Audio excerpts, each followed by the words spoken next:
Okay, so this week on Far From Ideal, we're doing something slightly different and getting into the 97th Academy Awards. 97. Yeah, 97 years. We're going to run through a bunch of the categories, not every single category, every single film exhaustively, but all the stuff we've seen, all the stuff we liked and didn't like. And we have a very special guest for the first time. Yay! Yeah. We have my wonderful wife, Ilana, who has worn many hats in the film industry, including casting, acting, and a lot of producing as well. Hi, Ilana. Hello. Thank you for having me. Thanks for coming. So, do you want to dive right in? Well, before we get into specific categories and everything, let's just do a quick what's on your mind when it comes to the Oscars this year? Because it's awards season. We're recording this before the BAFTAs, but just after I think the Critics' Choice, the Directors Guild, and the Producers Guild Awards. I'm so glad you said that because I didn't know that's... I checked on Reddit this morning. I mean, every year you guys astound me by the commitment to watching all of the Oscars movies before the ceremony. We still have a few to watch. Yeah, but still, the intention is there, the work is there, and I never thought that I would have to also do it. It's hard. It's really hard. Yeah, we usually just do the Best Picture films, which we have got through at this point. Mm-hmm. But we're also trying to do a few more of because there's bits and pieces in other categories that, we haven't seen yet. But yeah, definitely trying to do even more this year. They're looking at you, documentary. Oh my God, yeah. We're not going to talk about documentaries. We're not going to talk about short films. Not because they're not brilliant and we don't love them, but there's just no time. What's really hot on my mind going into this Academy Awards is the drama around Emilia Perez. Straight in there. Oh, Emilia Perez. I just want to see how that plays out. Do you think it's going to get anything? I think if it got anything, it would be for Zoe Saldana. Yeah, because she's not done anything wrong, right? No. That's really the only chance it has, I think. That is a wonderful segue into the first category if we want to go there immediately, because the first category is actress in a supporting role. Oh, wow. That worked out well. Yeah, so it's almost like we planned this. But she is nominated in that category along with Monica Barbaro for A Complete Unknown, Ariana Grande for Wicked, Felicity Jones for The Brutalist, and Isabella Rossellini for Conclave. Because she's in it for 3 seconds. It's a legacy nomination. It's like a tip of the hat, like you were never nominated before or you've never won before. And they do that with a lot of old timers. Yeah, but can't they? I don't know. I feel like there's a better way of doing that. Surely they could award them a retroactive award for the role that they did that deserved it rather than... Well, I find a lot of award shows do that. Even the Grammys. Beyonce just won for Cowboy Carter when she deserved to win for Lemonade 10 years ago. They do this with a lot of legacy artists where it was clear looking back, they deserved to win that year. And so this year we're going to give it to them because it's sort of like an apology nomination or an apology award. Like The Revenant as well for DiCaprio because he was just thirsty for Yeah, he was nominated more than anyone or something, right? By the time he had won. Oh, really? I don't know if that was it, but he'd been nominated a lot. Yeah. And it was getting to the point of being almost a meme in itself that he hadn't won at that point I in think time. actually the most nominated person is Dionne Warwick for song. Dionne Warwick for song. Because really? I think she's been nominated every year since the 70s or something, and she's never won. Oh my God. The interesting thing about this is that it's not in isolation, right? It's never in isolation. The Academy is looking at stuff around it. If you just watch these films and you're just judging things, as you said, Hannah, about Isabella Rossellini in Conclave, she's hardly in it. Right? It's great as a legacy nomination and it's great in the wider context of her career. But if you really just look at the other people in this category, it's no contest, right? And what she does is great, but she's in 3 scenes. Yeah. Doesn't make sense. Yeah, she's fantastic in what she's in of it, but yeah, she doesn't get given a lot to do. I saw Conclave at the cinema in Berlin and I got chatting to the couple next to me. The woman I was sat next to said, yeah, well, she got the nomination because of her mother, which I was like, that's kind of brutal. Like, Ingrid Bergman was amazing, but Isabella Rossellini has done her fair share of acting herself. Yeah, right. She had a pretty extensive career of her own. Yeah. That's not the Nepo baby takedown I expected. There are other targets, even on this list. Yeah.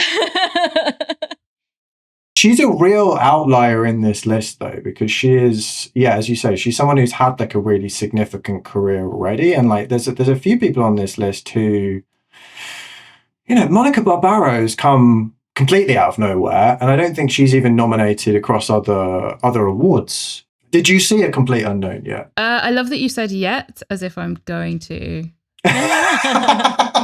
If you've not seen it for this, then there's no way. Yeah. The trailer was on, and even the trailer was boring. And I was like, if the trailer is boring, then I'm not going to go and watch the film. What did you think of it, Ilana? A Complete Unknown? Yeah. It fits into the biopic slot that they clearly need to fill every year. I don't get it. Yeah. To be fair, people loved it. I didn't, but people did. What's that quote? People like Coldplay and vote for the Nazis, right? It's like... Is that a quote or just I think it's from Peep Show. I think it's Superhands in Peep Show. Yeah. I mean, the title itself is ironic, right? Because it's Timothée Chalamet and Bob Dylan. It's like the two most known quantities on the planet. Mm-hmm. And him across June, and we'll come on to him later. Let's not get into Timothée Chalamet yet, but I will say for the supporting actress, I was surprised not to see Maria Baklava. What about Nicole Kidman for Baby Girl? That would have been lead. Oh, what was Maria Baklava in?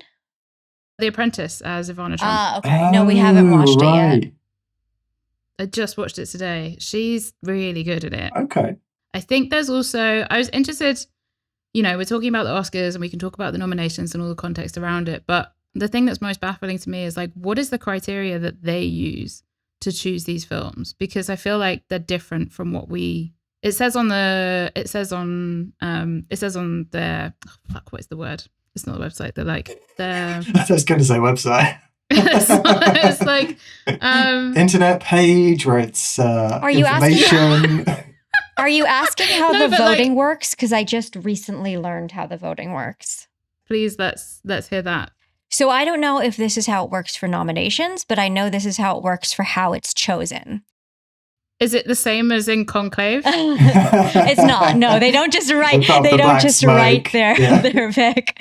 The Academy works where the actors vote for actors, the cinematographers vote for cinematographers, the directors vote for directors. This is for nomination. No, I'm just talking about like who wins. I'm not 100% sure how the nominations work. Oh, how they do it. Let's say for best film, 1 through 10, they write 1 through 10 how they would rank the films. Preference, yeah. Preferential voting. That's what it's called. It's preferential voting. Yeah. So let's say your number 1 gets out. It's not going to win. Your new vote goes for your number 2, and your number 2 is counted towards those votes. It sounds very political. It is highly political, right? There's like 10,000 people in the Academy, right? Something like that. So it's a pretty small group of people that get these votes, and then get like, I mean, my understanding of like how the politicization of it all kind of started was Harvey Weinstein, right? Yes. Yes. He started the campaigning. He started the whole business of the Oscars. Oh, well, that's a great legacy to be part of, isn't it? That's really the worst thing he ever did. I can confidently say that. Shakespeare in Love was the big one for him, right? Where they managed to win an Oscar, but they didn't have the same level of, because Miramax is such a smaller studio. Yeah. So the thing that I was trying to say earlier was basically the tagline, like what is the point of it? And it's the recognition of excellence in cinematic achievements. Which makes it sound meritocratic, right? That's why I was interested in it, because we can go round and round, like, why have they picked this? And we will, obviously. But I think, you know, when people are asking me, oh, what do you think should win? Whichever, there's a big difference between what I think should win and what I think will win. Oh, absolutely. That's the big question in all of these categories. There's a couple of categories where it feels horribly unjust that it's going to go in one direction, but you can't see it going in the direction that you actually want it to go in, right? No, of course not. I mean, the fact that Baby Girl's not even nominated for anything. Nothing, right? Nothing across the board, right? Nothing at all. Yeah. And Nosferatu got like 2, which is crazy. Is it 2 or is it? I mean, there's a couple in there for like technical categories, right? Yeah, cinematography and costume. And then maybe sound? It's production design or sound or something, maybe? Yeah, production design it got, yeah. So like all valid, but why is it not in Best Picture? Why is Sing Sing not in Best Picture? Yeah, there's a number of films which missed out on Best Picture, right? Sorry, I'm skipping ahead. I mean, let's not get too far ahead. Let's go back to where we're at the moment, which is we've not even touched on Ariana Grande and Wicked. Really, really good. Her performance is really good in Wicked. Yeah? Yeah. It was good. Yeah. It was fine. It was good. The reason I don't think she has a chance is because it's a comedy performance. And I don't think that they would give this award really to a comedy performance. Yes. Which is a shame. The track record shows otherwise. Yeah, but they do like musicals. In that vein, right, we do probably think that Zoe Saldana has it wrapped up in that sense, right? Unless the controversy is just too much and they don't give Emilia Perez anything. Because along with the lead actress being a very controversial person right now, there's another controversy going on where 75% of the people who saw the movie thinks it's awful. That's generous, and bad representation and bad representation of Mexicans, bad representation of the trans community. Those communities don't like the film. There's a lot of other controversy besides just the lead actress's racist rants online. So they might just lean away from the film entirely. And that's the only thing I can think of where Zoe Saldana doesn't have a shot. If they decide to erase the film entirely from their mind. Going back to what you were saying, Ilana, about legacy wins and nominations, I feel like given everything around Emilia Perez, it boosts Isabella Rossellini's chances as well. Do you think? To get it, yeah, because if there's questions around Emilia Perez, isn't the point of it that she gets it, right? Or you think the nomination is enough as a nod? A nomination is a pretty big deal for an actor, yeah, right? No, I know that. Even no, but I mean, there's a lot of people that get nominated that you just don't think that they have a really serious shot of winning. Right. Like, I don't think Monica Barbaro has like any sort of serious shot of winning. Probably not Ariana Grande. What about Felicity Jones in The Brutalist? Wait, did you see A Complete Unknown? Yes, we did. How was it? How was she? Forgettable. She was fine. Yeah. She was fine. The film was fine. It was somehow less offensive to me than Maestro, even though it's basically... Less offensive than Maestro, less offensive than Elvis. But still with a nose. Yeah, a bit of a nose, but it was the sort of thing that you would see on Netflix and you'd be like, oh, okay, I've forgotten that already. And I'm not even at the end of the film, you know? Fun little popcorn flick that you'd watch on a Friday night. Like, it's not, to me, it's not an Oscar film, but the Oscars loves biopics. They love stuff about older rock stars, like when Rami Malek won for Bohemian Rhapsody, which was a shit film. Felicity Jones was really, really good. Did you think? I thought she was really, really good. I think I would not be disappointed if she won. For sure. I think it's interesting as well where a character is absent from basically the first half, but the presence is so felt. So then by the time they arrive, I mean, it's more to do with the writing, but like her performance as well was so strong and so complete. I bought all of it, everything, whatever she was doing, whether she was speaking, not speaking, looking around, the weight of her presence was amazing. Oh my God, there are moments in that film that I'm thinking of that just struck me. She gave such a powerful performance. Raise a really interesting point about like the way that she completely shifts the tone of the second half of the film. So we're in a lot of similar locations that we've been in for the first half of the film, but the atmosphere changes significantly. She does way heavy over things. I still haven't fully come to terms with the second half of that film and how much more complicated and gritty, like a much weightier second half, right? Yeah, and I think a lot of that has to do with her arrival. Yeah, that's a good point. Who do you think deserves to win then? Do you think she deserves to win? I do. I think she does. I think she deserves to win. I think Ariana Grande and Felicity Jones both deserve it. On the strength of these films, yeah, it's probably those two, right? Because the others, there's arguments, I mean, not for Monica Barbaro, but for Rossellini and Saldana, they've done a weight of other stuff that they're now being recognized for something at this moment. Yeah. Zoe Saldana was good. She's good in everything, but Yeah. I didn't feel like that was an Oscar performance. Ariana Grande, I was expecting her to be a great singer and, you know, a good performer and enjoyable to watch. I was not expecting She's a great actress. Yeah, I wasn't expecting the comedic range that she had. Yeah. And to elevate the role. Yes. Chenoweth was in it, right? Later, because she's the originator of that role on Broadway. Mm-hmm. And I can't imagine her doing it better than Ariana Grande. Yeah. Yeah. Which is, No. So who do we think at this point will win? Zoe Saldana. Zoe Saldana. You can't get away from it. I want that movie to win nothing. Yeah. And I want her to win someday for a really great role in a great movie. Yeah. But this isn't it. It is up there already in Oscars history with like the second most nominations ever, right? Alongside Gone with the Wind, Lord of the Rings. Like, really, really big Very stuff. similar. I don't understand the world anymore. We can do a whole other episode on that. Yeah, we'll do another episode on how the world is far from ideal. Okay, so we are going to move on to animated feature film. Exciting. I love this category. Yeah, I only watched a couple of these today. I have seen all of them. So, okay, let's start with the one that I haven't seen then. What did you think of Memoir of a Snail? So Memoir of a Snail is super interesting because the whole time I was watching it, it really reminded me of another animated film called Harvey Crumpet. And when I looked it up, it's the same director. Oh, right. It's Australian, right? This one. It's Australian. Yeah. Harvey Crumpet is brilliant. It's a short. I remembered it as a feature because it's so dense.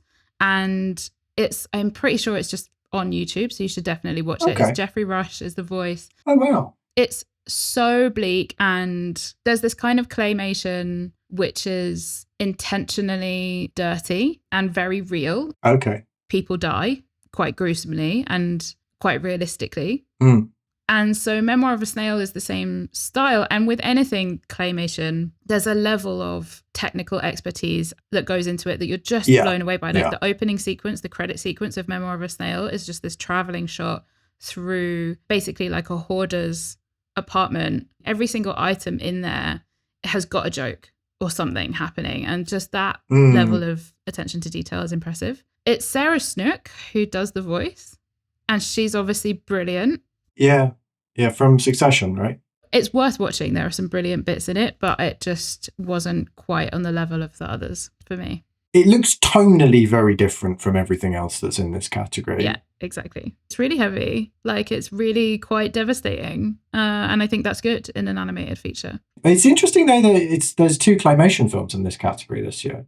Mm-hmm. Leading on very nicely to Wallace and Gromit. This was so good. Yeah, I mean, it was. And it was, like you said about Memoir of a Snail, with claymation, because you're spending so much time on each individual shot and frame of the film, they pack so much love and care into those visual sight gags that are littered throughout the film. I mean, the one that really stood out to me was he's reading Paradise Lost by John Stilton.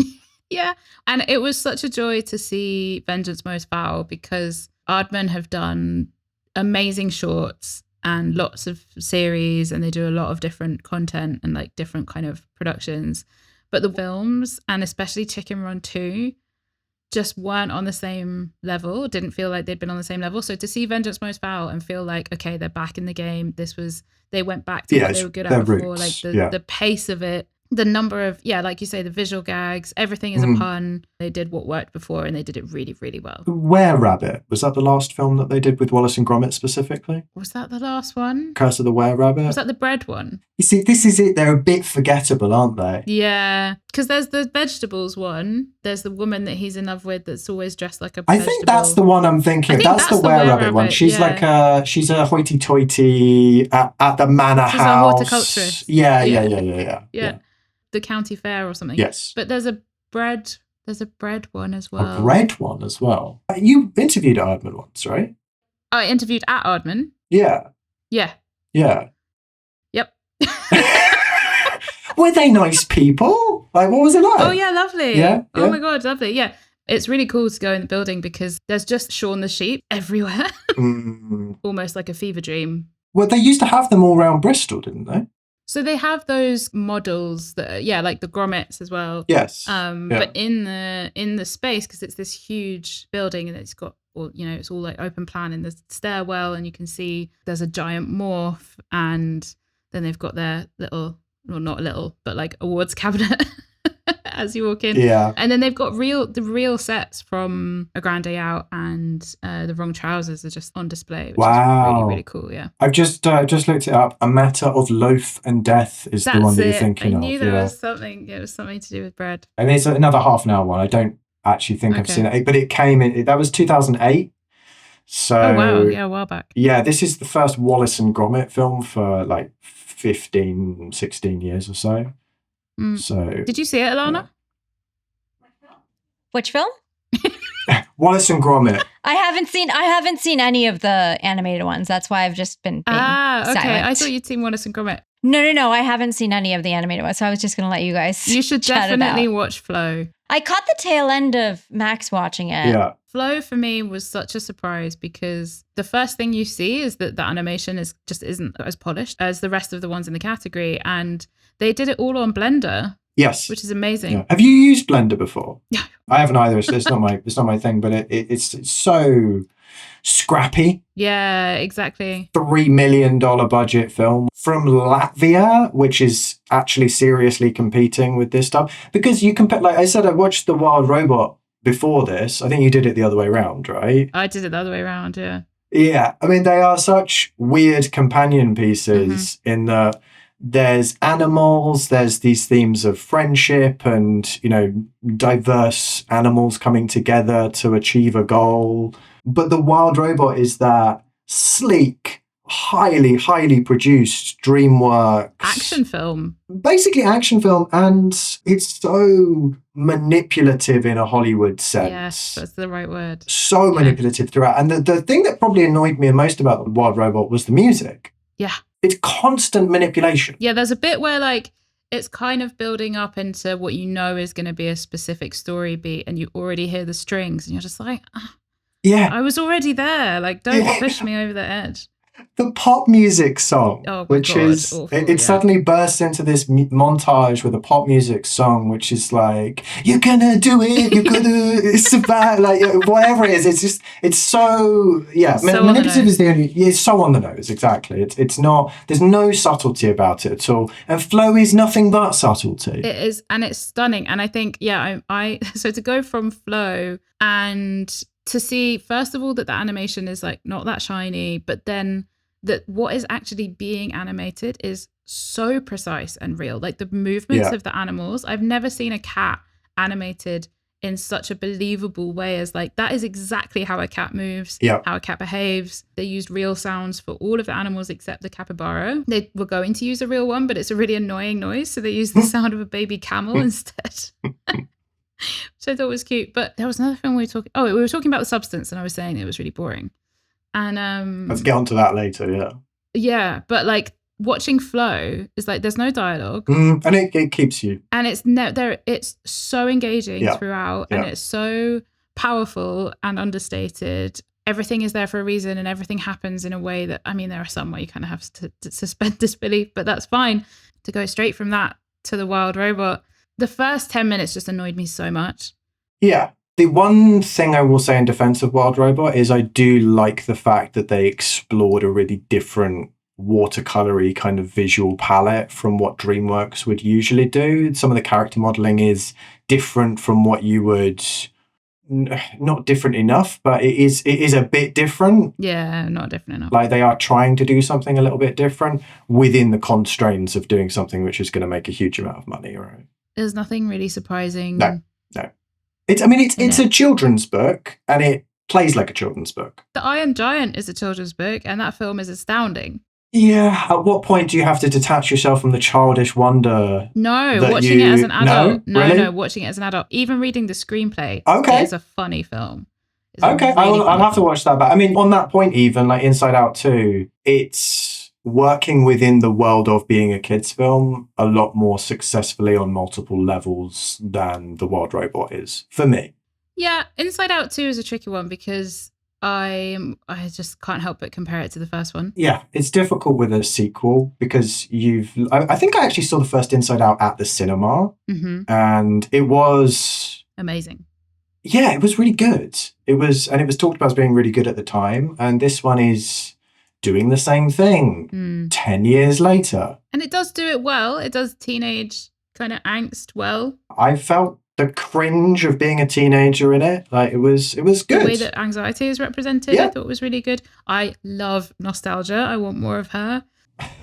Yeah, the little old lady. yeah. Just like, no, not yet, which is relatable. But I think I expected more surprises from it than I got. Yeah, agreed. So Flo? Flo is probably what I would like to win. And I think Flo did win the Golden Globe as well. I think it's between Flo and The Wild Robot, right? I actually think it'll either be Wallace and Gromit or The Wild Robot, but I think Flo should win. Interesting. Because again, Wallace and Gromit is like legacy. Maybe, yeah. I probably leaning towards thinking at this point that The Wild Robot's going to win, but I would like Flo to win. Yeah, just in terms of like the scale of the I was going to say the assault, but like the marketing. Very Harvey Weinstein. Very Weinstein legacy. Yeah. Okay, but yeah, we think Flo should get it, right? Yeah, I think so. So next category. Welcome back, Ilana. Hello. So writing, original screenplay. This category we've got Anora, The Brutalist, A Real Pain, September the 5th, and The Substance. Did you see September the 5th? So I haven't seen September the 5th. No, Us either. No. Okay, so then that's going to win? I think so. Yeah, deadlock. Wrap it up. Yeah. Next category. I actually saw something really interesting about this category in an interview with, it wasn't an interview, it was a roundtable that Kieran Culkin was on. He mentions that Jesse Eisenberg wasn't allowed to change the script or tweak the script at all because it was the writer's strike at that point in time. Yeah, which I was like, so then change it after. Well, I mean, if you're shooting... Why should he change it? He got nominated for an Oscar for it. Yeah, I still think it could have used some work. Yeah, because Kieran Culkin says that he was lucky because the script was perfect, and it was like any script can always be made better. Yeah. What did you think of A Real Pain, Ilana? I really liked it. You didn't like it so much? I enjoyed it when I was watching it. I thought it opened really interesting points and it didn't do enough with them. That frustrated me. To have such a range of people on what from the outside would be quite a narrow group of like people going on a Holocaust tour in Poland. You know, like the Rwandan guy who's converted and the older woman who's there on her own and then the couple who are coming. Everyone's coming for different reasons. Then nothing really happened with that. And I know that it was more about the relationship between the two cousins, but there were so many brilliant paths to go down and then it often fell into cliche. Interesting. I thought that he really skillfully avoided some cliches in his writing. I think it would have been a different film and it would have been a much longer film, and that's not the type of film they wanted to make. It's the sort of thing that could quite easily have ended up being, if you're going down the road that you're talking about, Hannah, like a White Lotus-y style TV show, right? Where you do explore all of those disparate, interesting characters in more depth in that kind of context. But then there's also the question of like, do you want to see those kinds of interesting, disparate characters on the fringe of a film like this? Or do you want to see it have just like a pretty stock standard looking group that's not particularly interesting and doesn't bring anything diverse to the table at all? Well, no. And I think that, you know, that kind of debate of like taking something to the extremes isn't necessarily helpful, because I think that, of course, it's better to have the representation, but also to have the representation and to lean into it doesn't necessarily mean having a film with an interval, but or a series even, but just that there was space. For me, there was space to have those conversations. All it needed was like 2 scenes where they're arguing about stuff more. Or, you know, like we have it a little bit with the train, but then they leave. So we don't see the rest of that conversation. And then you have it again at dinner, but it's all about Jesse Eisenberg and that dynamic. There were moments where that could have happened. Also, the Will Sharp character brilliant. Like that was amazing to see, and he's such a good actor. Oh, he's great. Yeah. You know, this like fight that they have in the kind of attack of Kieran Culkin in the graveyard, and then the first thing that Will Sharp says afterwards is to put the stone on the headstone. There is no better way to show how much this person respects the culture and understands. But then it kind of just like doesn't go anywhere, you know? Those are good points. I wonder to what extent they were hamstrung by the writer's strike in terms of like if they had been able to be more reactive on set with the cast that they'd put together, whether they would have made a slightly different film had that not been the case. Or if Jesse Eisenberg wasn't acting in it. Well, I mean, that's another, yeah. Or wasn't directing. Yeah, wearing a lot of hats. Or if Kieran Culkin had like read his lines before and not just come on to set. Yeah, he talked about that with... Which I also respect. With doing the same thing as he was doing with Succession, right? Mm-hmm. Yeah. I thought it was good. I think it's important, but it wasn't... You'd like to see it fleshed out a bit more, some of those characters. A little bit more, yeah. And just it felt like it could have been a little bit braver, I think. It had the potential to go to these really interesting places because they were all laid out there, but then it kind of didn't go there. Well, speaking of films that go to every single place that they could possibly go to within the space of 4 hours, The Brutalist is also nominated in this category. That was a long film and probably deserved to be a long film. It's epic. Yeah, because you don't see a lot of really long films that you're like it's in the vein of Gone with the Wind. It's like 4 hours. Yeah, I mean, Gone with the Wind's like 4 hours, but like it's a Scorsese type, you know, like Once Upon a Time in America type thing, where it's a really complete look at something across a long period of time, right? Yeah, it's epic in the scale of it, in the length of it, in the content, the achievement to do it on that budget. Yeah. But then that's more like production stuff. We can talk about that after. Yeah, it's nominated in a few categories. I mean, so again, this is also writer-director though, right? Brady Corbet with Mona Fostvold as well. I don't know what their relationship is exactly. They're married. Oh, they're a married couple, right? Yeah. Okay. Yeah, he's such an interesting guy. His whole approach to it was that the whole and the thing for me, I mean, this is getting onto Best Picture stuff, so I can save that. This is not specifically about the writing. Then it shall not be said in this segment of the podcast. So, Anora. Yeah, okay, wait. So, Anora, how did you feel about Anora? I liked the first part more than I liked the second part. And I thought that it was a bit long. Like, there were a lot of instances where I thought it could be more edited. A little tighter, yeah. A little tighter. It just would have been a better film for my taste, but that's just my taste. So a lot of people love it.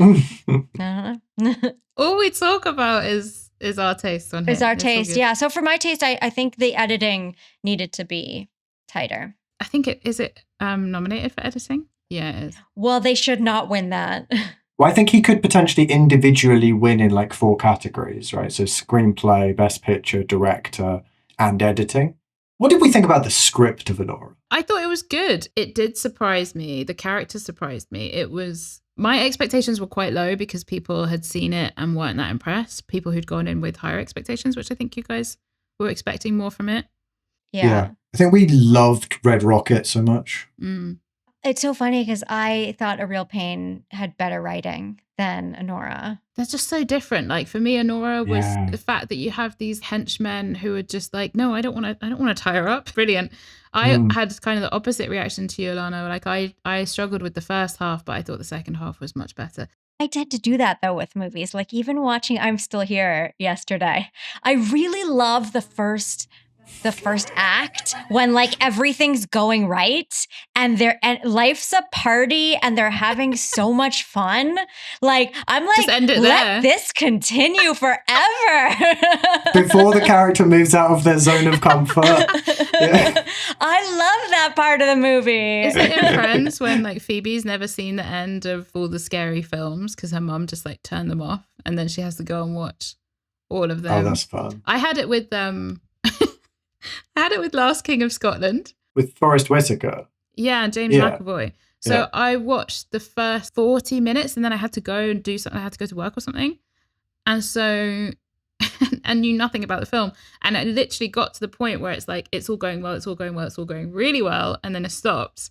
And then I came back to watch it on another day and was like, that film was fun. I should watch the rest of that. And it's like literally the next scene when it just, it's a total genocide starts. Yes, okay. It's terrible. Well, Max and I always get to a part in a film, and it's usually around the time that the tone starts to shift from like life's a party and everything's awesome. And like a character will say something, and Max and I will just look at each other and be like, everything's going to be great and they're going to live forever. Yeah, we did that. I think I'm still here. There's a moment.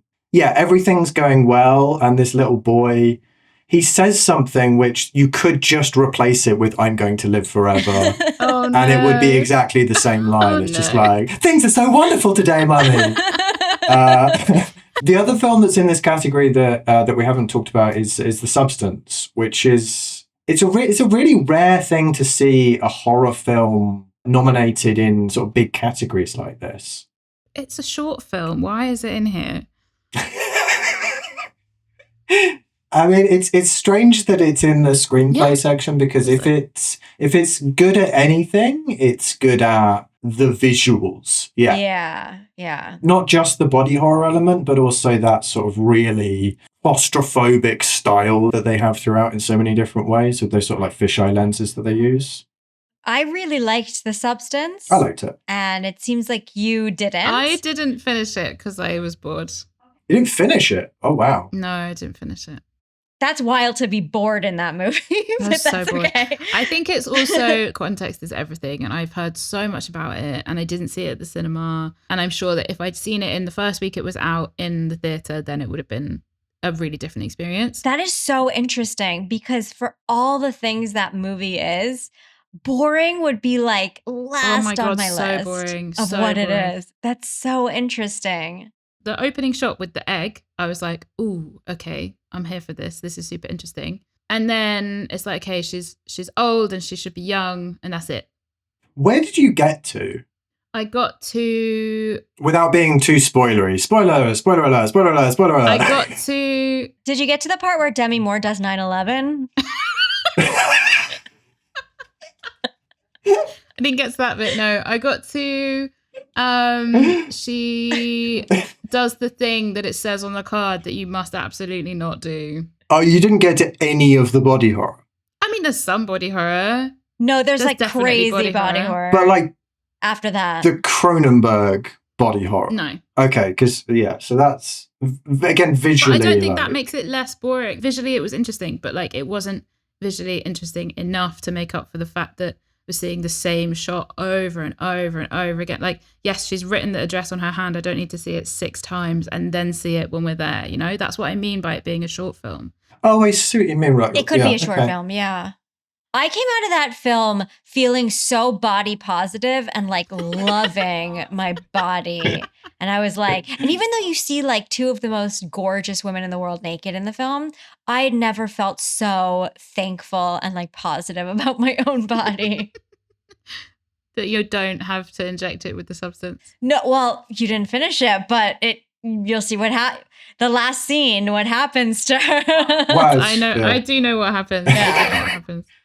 Everything turns out great. So to wrap this category up, then, what do we think is going to win, and what would we like to see win? Well, without having watched September 5th, That's a difficult one because it's based on real events, right? So Okay. it's a little bit different to some of this other stuff. I feel like The Brutalist has got a good chance of winning. Or maybe Honora will get it. I think Laura might win. I'm shooting for Honora. I would like Honora to win. It's not that I want it to win, but I think it's going to win. I think Honora will win. I think The Brutalist deserves lots of awards. I'm not sure if writing is the one. I would want A Real Pain to win. Really? Yeah, I really like Jesse Eisenberg. I really loved that movie. Okay. So next one is writing adapted screenplay, which we've got Complete Unknown, Conclave, Emilia Perez. I mean, let's just stop there at Emilia Perez, right? Because that's the nailed-on winner. That's where all cinema ends. And then we've got Nickel Boys and Sing Sing as well. So this is the first time we're seeing Nickel Boys in there. Did you see it? Did you see Nickel Boys? I didn't see Nickel Boys. No, I wanted to, but it's not out here yet. Oh my God. That movie. I can't rave enough about that movie. I thought it was amazing. Yeah, I'm really excited to see it. I feel the same about Sing Sing. I can't wait to see Sing Sing. The fact that Sing Sing is not nominated for Best Picture is unbelievable. It's so good on every single level, and it's like a world-changing movie. Like you feel like a different person after you've seen it. Wow. And that's also based on real events, right? It's not only based on real events, it is 85% of the cast were incarcerated and went through the RTA program. It was filmed in prisons. Clarence Macklin, who is the supporting lead, who also should have got a nomination, he plays himself. Like, he went through the program. Oh wow, okay. Coleman Domingo plays Divine G, and the real Divine G is in it. Like, it's so real. Oh right, okay. I knew he was a consultant. I didn't realize he was in it. He just has a cameo at the beginning, but it's Oh okay. They all got paid the same. It's the first film to be released in prisons at the same time as theaters. Like, it is, the whole thing is stunning. Wow. I mean, Nickel Boys was unlike anything else in this Oscars season, I think. I mean, I think it is his first fiction film as well, right? Ramel Ross. It is poetic and incredibly complicated to make in terms of doing something first person like that. The entirety of Nickel Boys is point of view. Did that work, the first person? It worked for me, but I've seen online people say it doesn't work for them, but it really, really worked for me. Yeah, so we're seeing through the eyes of these two characters who are young black men in the 60s during the civil rights movement in Florida who are incarcerated in a reform school. There's two parts of the reform school, one of which is for white kids, which is this grand manor house, and then the part for black kids is significantly less nice. They've uncovered in recent times mass graves at some of these reform schools. So it's really heavy subject matter, but he puts it across in such the only way to say it's poetic, because it is sort of poetic mode filmmaking where it's very sort of stream of consciousness. I think when I was watching it, the phrase that came to mind was like the texture of memory is baked into it. Yes. Oh, wow. Very much so. It does flash forwards to the future at different points in time, which is very interestingly distinguished because it's not point of view at that point. We're seeing just behind the character's head whenever we're in the future. So we're seeing a slight remove at that point in time. That's interesting. There's a few points in the film where you see back of the head. I don't know if you noticed, as they take him to get beat, it changes to back of head point of view because it seems like he's disassociating. Yeah, wow. Exactly, yeah. So things like that, they change the point of view a little bit when they want to show them a bit disassociating. I'd love it to win in this category. I'd also love Conclave to win in this category because I loved Conclave. Conclave was fun. Yeah. Same. Sing Sing for me it just deserves to win everything. We can just not talk about Emilia Perez in A Complete Unknown. I mean, Emilia Perez, we're going to get onto it in Best Picture, I think. So, I mean, there's not give it any more airtime. Yeah, and we've got an episode about Emilia Perez as well. So, yeah. I want to say Conclave was the most fun I've had as a movie-going experience this Oscar season. 100%. Oh my God, the vaping was iconic. Oh my God. It was so catty. It was someone I spoke to recently referred to it as the Gossip Girl Pope movie, which I thought was Yes. The acting talent on display. I mean, obviously we've touched on Isabella Rossellini already, but Ray Fiennes, Stanley Tucci, John Lithgow. I saw something like a meme earlier, which was basically around that. We've already gone down the road of Oscar season is a little bit conclavey, and the whole "you're destroying my reputation" from John Lithgow is very what's happening to Emilia Perez right now. Yes. That kind of moment. Just the straight up denial. I mean, that is the most recent, just in terms of Emilia Perez, that is the most recent thing I've seen as well. It's just like, no. Yeah. Didn't say, just bonkers. And A Complete Unknown, boring. I want to say something about the writing in A Complete Unknown. Oh, yeah, go for it. They made him just be so #cool guy. Like, I remember this one scene in A Complete Unknown where he's like looking at this magazine stand for kids or something. And the guy that works there walks up to him and says, "Hey, do you have any kids?" And he goes, yeah, thousands of them. Oh my and then God, what? he revs his motorcycle and drives off with his sunglasses at night. That's the kind of character it is. And then at the end, and they're like, oh, and he won a what did he win? Like a Nobel Prize. Yes, in the epilogue text at the end. The epilogue. Yeah. It's like, and then he won a Nobel Prize. She didn't even show up because he's so cool. And I get it. He didn't have any humor about himself, but there's just this lack of any sort of self-awareness in the character, or maybe it's just in who Bob Dylan is, that I found it made such a corny movie. But also Timothée Chalamet is kind of becoming that, because I used to really love him, and I like him less and less the more I see him in. I have the same feeling towards Jeremy Strong, but we can get onto that. Let's talk about that when we talk about actors, because I have strong feelings about Timothée as well. Okay, nice. I think the perfect distillation of it is something that Ilana has coined as a phrase, though, which is Hosier cool. Oh, yeah.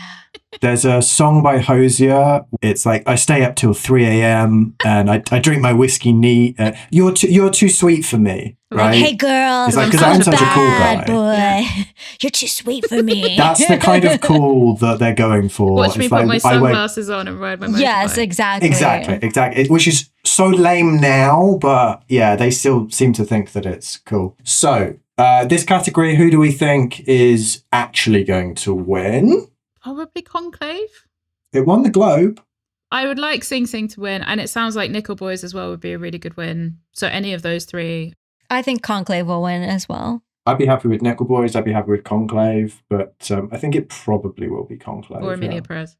Oh, God. Imagine it wins the most Oscars anything's ever won. So next up, we've got makeup and hairstyling. Ooh, this is tricky because Nosferatu is on there, and The Substance was also good for this. I think The Substance will win this. So we got A Different Man, Emilia Perez, Nosferatu, The Substance, and Wicked as well. See, Wicked it had good makeup and hairstyling, but I didn't feel like... I don't think it had good makeup. Have you seen Ariana? That's not good makeup. But in the sense of like, it fits with the world that it's in, right? I don't know. I think they let Ariana do her own makeup in that movie, and it doesn't work. I mean, she's not in the names for the nomination. It's Frances Hannon, Laura Blount, and Sarah Nuff. I think Nosferatu should be a consideration. So tell us about Nosferatu. I really want to see it. Oh, it's so good. It's so good. Robert Eggers is such a stickler for authenticity. So everything is legit, and he'll have things that are like you don't even see that are real on set or in part of the costume and that kind of thing. Bill Skarsgård is completely unrecognizable. It's such a old type of vampire. Like, it's not Dracula, even though everyone keeps like, there are a lot of similarities to Dracula in the story, but the type of vampire that we see is such a beast. It's like a rotten corpse. It's like closer to a zombie. And the practical effects are amazing. How little you see of his face, and when you do see it, and the moments that you see it. But then I was going to say, is really just him compared to something like The Substance, where there's a lot more going on with other characters. But then A Different Man is also for the main guy. Yeah, and again, like there are sort of like Why is Emilia Perez on here? I don't even understand what makeup. Well, it was the when they dressed her as a man in the beginning. I think that's why they would be on here. I see. That was actually relatively impressive, that part. I mean, it was just a beard and a nose. Oh, I thought it was more extensive than that, because I thought they sort of like filled out her jaw as well. And so there is a significant amount of prosthesis going on in that scene. Keeping Big Nose alive, Big Prosthetic alive. Yeah, why is a complete unknown not on here? Yeah, that's a good question. These are films which have like pretty extreme stuff going on when it comes to the makeup and hair, other than that one bit of Emilia Perez, right? So Wicked, it's this entire fantastical world. The Substance, after the point that you stopped watching, I mean, even before the point you stopped watching, there's a lot crazy body horror and makeup going on. Even Margaret Qualley's body is significantly different. They added a lot to her to make her this like curvy kind of ideal. If you think about, is it Dennis Quaid that's in this one? Mm-hmm. Yeah, I mean, like, even down to him in terms of his Yeah, his skin. ruddy, horrible complexion that he's got in those fisheye shots. Yeah. It's he's a handsome enough guy, right? And they make him look Repulsive. absolutely disgusting. Yeah. I think it's a shoe-in for the substance. Yeah? I do, yeah. Is that what you would like to win as well? Yeah, very impressive. If there's anything that it probably should win in, I think it would be that. We don't have the advantage of having seen Nosferatu at this point in time, but... I just preferred Nosferatu so much that it's hard to... If it doesn't win any of the other categories, I think this is the one it deserves. The next couple of categories, we're working on a similar note. There's some different films which are nominated, but we've got production design up next with The Brutalist, Conclave, Dune Part 2, Nosferatu again, and Wicked again. This is much harder because I think The Brutalist, in terms of production design, is insane. Like, to have made a film like this. What they did with that budget. The way that they did it, the fact that they used models and then extended out with CGI rather than doing anything from scratch just to get the lighting right. And the models themselves were like 40 foot high. You know, in order to maximize the budget, they basically, each room had to decide, are we shooting the floor or the ceiling? Because they could never do both. And you never get the feeling that you're missing something because of the scale of it, because of the way that it's shot and because of how it's produced. But at the same time, Nosferatu production design is flawless. The Brutalist also has the advantage of, like, big spoiler. It has such a gut punch late on in terms of explaining why he built the spaces he built in the way that he built, why he decided to forego his entire salary in order to have that extra foot. It's hard to, like... You can't separate it out. Yeah, and he's even talked about the film and his approach to filmmaking as partly deriving from, I think his uncle worked as an architect. He was an architect, and his wife's mum or something, like there was connections in architecture. And he thinks of film in an architectural kind of way, in the sense that you're moving people through spaces. And so the production design is so baked into everything about the film. It's hard to look past it, isn't it? For sure. And he says the form is the content. And that's what I think is so impressive about The Brutalist, is that you come away from it being like, of course, that's the title, because the whole film is Brutalist. Yeah. Everything about it, from the grain of the film stock to the way the light is used, to the geometry of the shots, to the narrative, what's actually happening is so brutal. Yeah. And so, in a way, so restrained, which is kind of odd for a film that's so long. These are really, really difficult films to judge against each other, because you look at, like, because it's so different. Well, Wicked versus Conclave, right? It's like Conclave. They do a fantastic job representing a papal conclave. Is that on the same level as something like Wicked, which is building an entire fantastical world, or The Brutalist, which is baking the actual architectural design into every element of the film? I think Wicked will win for that reason. Yeah. Because they've made their whole fantastical world out of nothing. Yeah, like even just if you take something like The Train. Yeah. It was stunning. And the bubble? The room that they're in, the bubble, it's really, really amazing. So even though I do think The Brutalist is incredible production design, I think Wicked has this one in the bag. And I would love to see Nosferatu. Like I said, I haven't seen it, and I'm sure the production design is out of this world, but I'm a bit worried that I'm like building it up too much and you guys need to lower your expectations so that you enjoy it. No, I'm sure I'll love it. But you love horror, and it's not, I think you need to go into it as being like, it's not horror, because it's not that scary. Okay. But does he say beautiful. You must bounce on it crazy style in the film? A couple of times, just a couple. Yeah. Okay. Yeah. That's his catchprise. That's his catchphrase every time he leaves a room. What did you think of Dune Part 2's production design? Fine. I thought it was fine. Like, it was a desert. It was fine. I do think that he has such an epic sense of scale in everything that he does, that it becomes kind of cold and impersonal at a certain point, which is actually perfect for Dune, because Dune is quite a cold and impersonal world which is focused on these macro level issues and things that take place across generations and millions of years eventually. It's fitting with the material. Yeah, the distance though that comes across in that I think is not just in the production design, it's also in how he directs the actors, because it's something that I hadn't noticed about his films and someone else mentioned it and now I can't unsee it. Arrival, Dune, Blade Runner. Like there's this dampening of performance that it must be intentional because it's across all of his films that just keeps you a little further away. But again, I think that is kind of perfect in the Dune context. Yeah. It is a trick that he has in his bag that he does across everything. I'd agree with that. And I don't think it worked in Arrival. I didn't like it in Arrival at all. No. I think Arrival is exactly the wrong source material for that kind of approach. I thought Arrival, the production design was beautiful. The production design was fantastic in Arrival. It's just in terms of the source material is so human. It's a story about a mother and a daughter, and there's a lot of like compassion and intimacy in the story itself. His directorial remove makes it feel cold and impersonal, right? It takes you out of that completely. Yeah, totally. And for something that's about communication, dampening the level of communication in that kind of way is bizarre. So we think Wicked will take this category. I don't think Dune Part 2 should get it because I just think that others are doing so much more interesting stuff. It again suffers from being a part 2, right? Like we've seen this once before, so you know. Also, what Ilana said, it's the desert. Like it's only so much you can do with sand.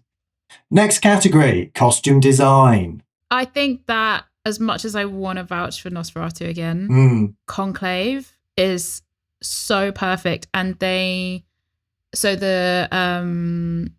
my god, what is the name of the director? It's matey, right? It's Edward Berger. Edward Berger. He has worked with the same costume designer for like all of his films, so including All Quiet on the Western Front. Oh yeah. That was Oscars a year or two ago, right? Yeah, and so I mean, it's uniforms, right? So they're all going to be the same. Whereas his costume designer was really excited because she was like, "That's the challenge, right? Injecting personality into a uniform." And you see it in Conclave in that every cross that they wear is really different and the rings that they wear are different. Oh. There are slight differences in the hats as well, which is, I'm sure they're not called hats. Whatever it is that they're wearing. Pipe hats, yeah. Yeah. And also, Ray Fiennes is also really into like authenticity, and he managed to find a real cardinal outfit to wear to try. He brought that from home. I don't know where he got it. He sourced it somehow down a back alley in Rome. Yeah. And put it on and then could really feel the character. But they basically got sent a bunch of these cardinal outfits, but they didn't want to use them because Edward Berger on the director's cut, the DGA podcast from the Directors Guild, talks about how first of all, the color is wrong. When you film it, it's like kind of orangey instead of red. And also he said they were really cheap. So they probably used to be amazing, but now they're not. Right. And so they made new ones and got it with this really deep red. And he said that the red keeps coming up when people are talking about it, about how red it looks. And he's just like, that's because we did that on purpose. And I just think that attention to detail deserves recognition. But at the end of the day, it's just a robe. But it's not just a robe. But it's not just a robe. Because you haven't seen A Complete Unknown, so you don't know that he had glasses on. And a jacket. And a jacket. A really cool jacket. It was so cool. It was so cool. The thing about like Gladiator 2 and Wicked both suffer from the fact that we've seen it before, right? Yeah. We've seen Wicked's been on stage forever. Yeah, it's nothing. And Gladiator 2, we've seen Gladiator and we've seen exactly that done. Gladiators in wearing not much. Well, yeah, there's hardly any costume there. Yeah. Nosferatu, great costumes, but it's just 18th century. You've convinced me that Conclave should win this. The only other film that like could come close to winning it is probably Wicked, right? Yeah. Yeah, I think that could come close, but I think Conclave for me it's the next level up, because if you take costume as integral to the film, in Conclave, you have these moments where he's being dressed. Like, it's so important that in the tradition. And it delineates hierarchy as well, right? It's integral to the whole story. Whereas in Wicked, like, she puts a flower in her hair. Well, but if you're talking about who did the most costumes... It's Ariana Grande. then Wicked...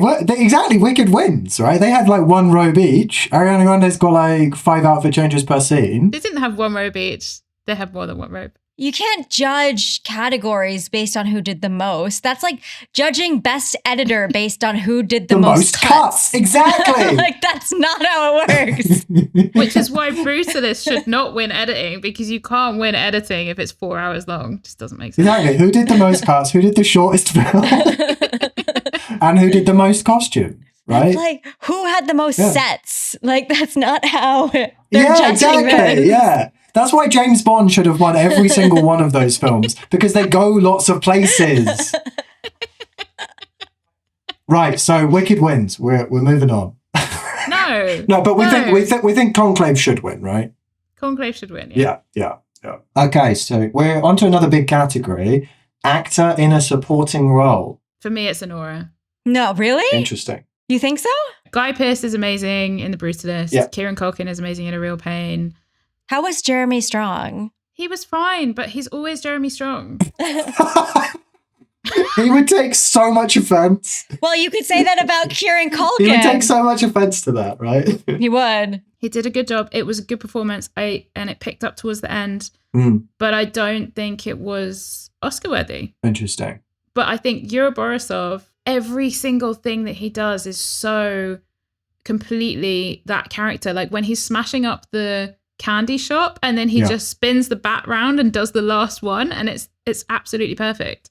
He's obviously a very talented film actor, because he's one of the people in that film that's very good at understated acting. Mm-hmm. He conveys a lot with just looking at someone. The subtlety with which he puts himself across is very impressive. But it's night and day with, the Kieran Culkin kind of performance, which is that manic, kind of high energy, stealing the scene, every scene that he's in kind of performance, right?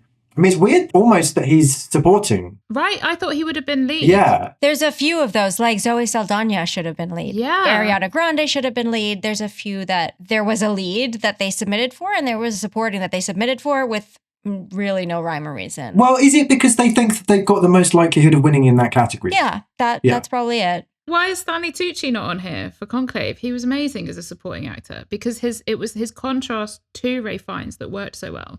He was better than Edward Norton in A Complete Unknown, who was not bad, but he was doing the Tom Hanks in Elvis kind of, like he's the manager guy. Basically, I mean, he's actually another musician, but he basically takes the role of the manager, and he's doing a little bit of an accent, and he's a real person called Pete Seeger, I think, who was a musician and a civil rights activist for many, many, many years, and had an obvious relationship and influence on young Bob Dylan's career, and especially his relationship to, was it the Rhode Island Festival? Wait, what festival is it, Ilana? The Monterey. Monterey Jack Cheese Festival. No, no, it's not. It's on Rhode Island, right? It's like Rhode Island. Yeah. No, what's the place? Newport Folk Festival. They do go to the Monterey Festival. This was amazing to witness. This is how boring that film was.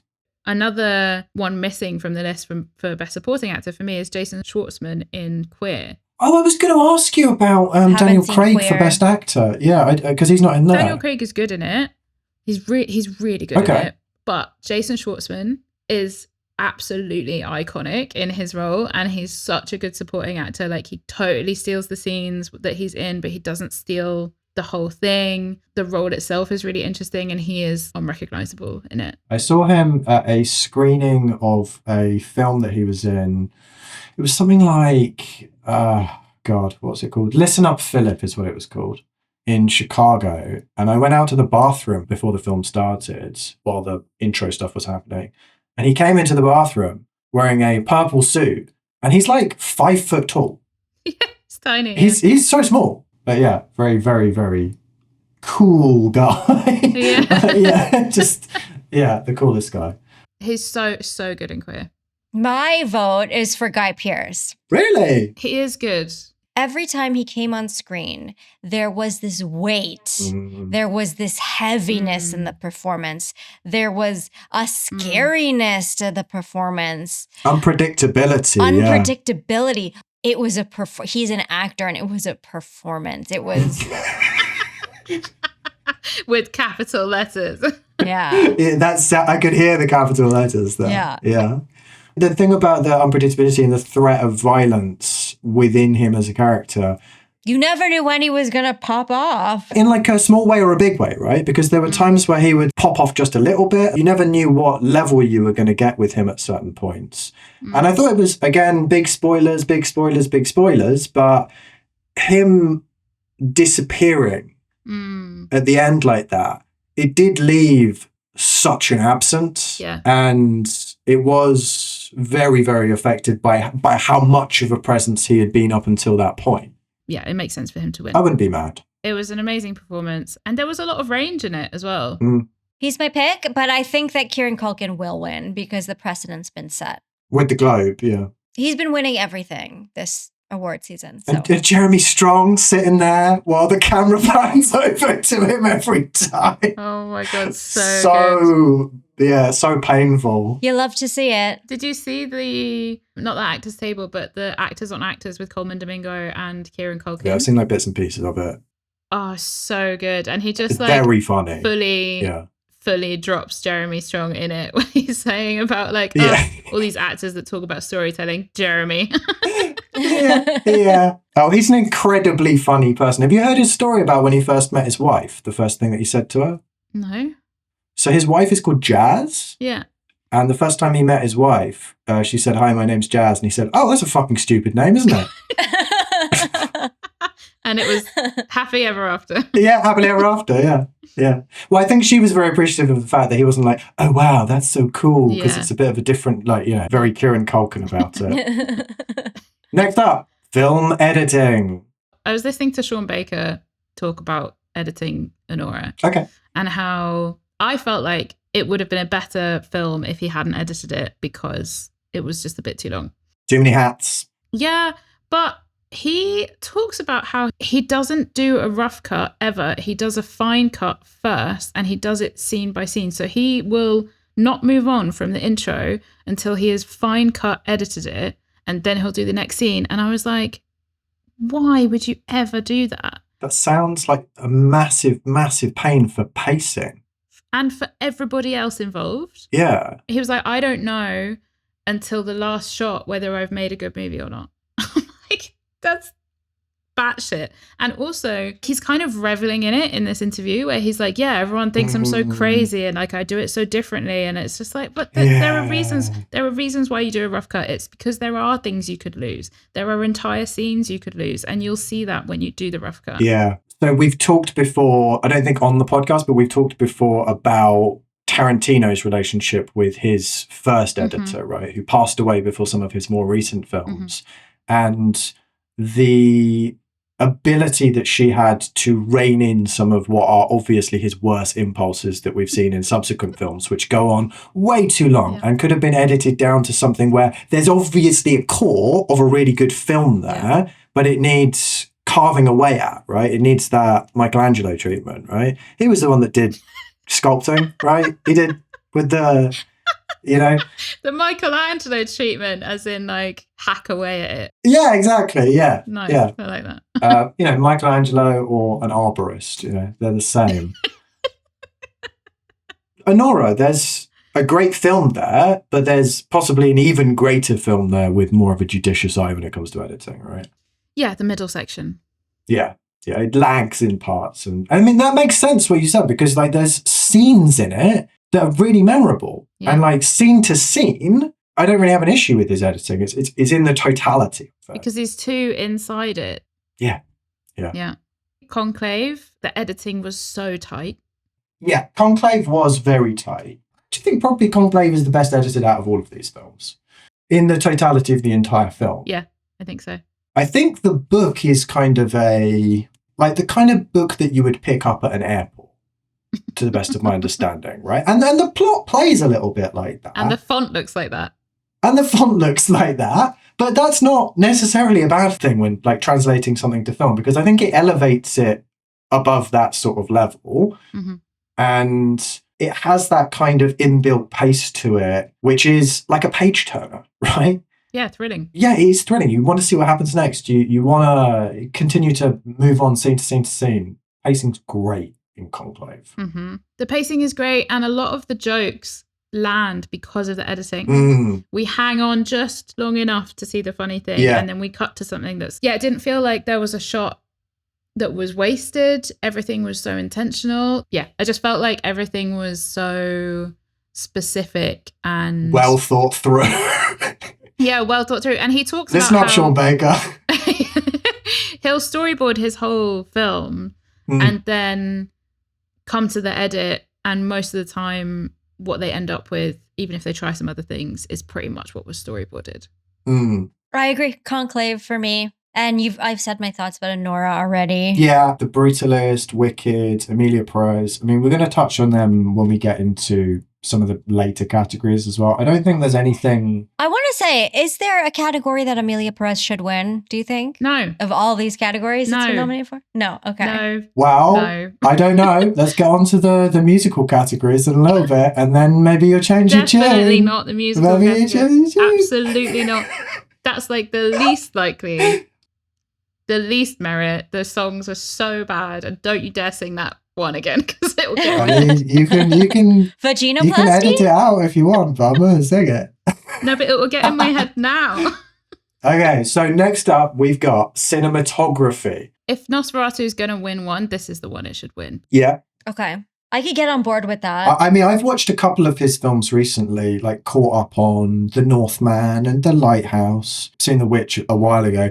He does have an incredible attention to framing and attention to composition within every single shot in those films. Yeah. I can't imagine it's any different in Nosferatu. And the thing about Nosferatu for me is that it does all of the kind of Robert Eggers magic, but it does so in a way that honors the original.